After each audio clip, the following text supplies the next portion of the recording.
Next point, law of conservation of energy. Students, we have studied about the kinetic energy and potential energy.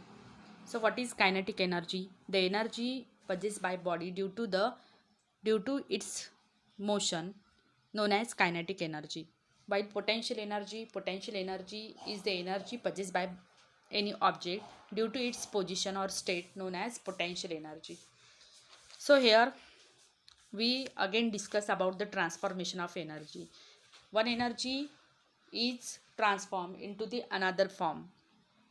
Now here we are discussing about the law of conservation of energy. What is law of conservation of energy? Energy can neither be created nor destroyed. It can be converted from one form into the another. Thus the total amount of energy in the universe remains constant. म्हणजेच काय, या ठिकाणी energy can neither be created nor destroyed. Energy he create करता येत नाही किंवा destroy करता येत नाही, परंतु त्या एनर्जीचं एका फॉर्ममधून दुसऱ्या फॉर्ममध्ये रूपांतर मात्र करता येते. त्यामुळे काय होतं की total amount of energy in the universe remains constant. आता त्यासाठी एक सिम्पल ॲक्टिव्हिटी दिलेली आहे ट्रायदिसमध्ये. लक्ष द्या.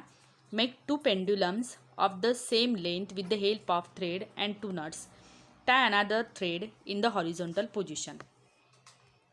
या पिक्चरमध्ये दाखवल्याप्रमाणे ही थ्रेड घेतलेली एक हॉरिझॉन्टल पोझिशनमध्ये आहे. 2 थ्रेड या पद्धतीने आणि 2 नट 2 थ्रेडला आपण इथे बांधलेले आहे.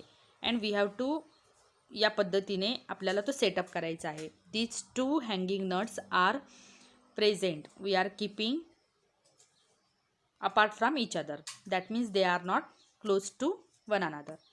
Tie the 2 pendulums to this horizontal thread in such a way that they will not hit each other while swinging. म्हणजे एकमेकांना ते हिट करणार नाही या पद्धतीने आपल्याला त्यांना ठेवायचे, स्विंग करायचे. Now swing one of the pendulums and observe what do you see. आता यापैकी एका पेंड्युलमला तुम्हाला स्विंग करायचे, म्हणजे धक्का देऊन त्याला हलवायचं आहे. अशा वेळेस दुसरा जो पेंड्युलम आहे, दुसरा जो thread nut along with thread जो आहे तो या ठिकाणी स्टेबल राहणार आहे. Now swing one of the pendulum and observe what do you see. काय होतं, you will see that as the speed of oscillation of the pendulum slowly decreases, the second pendulum which was initially stationary begins to swing. ज्यावेळेस हा पहिला pendulum swing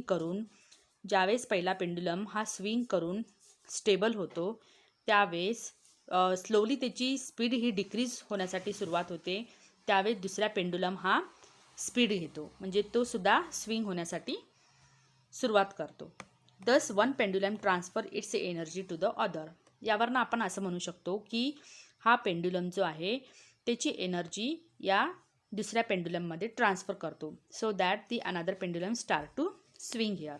in this way the energy, this is the activity related to the conservation of the energy. So what is the law of conservation of energy? Energy can neither be created nor destroyed. It can be converted from one form into the another. Thus the total amount of energy in the universe remains constant.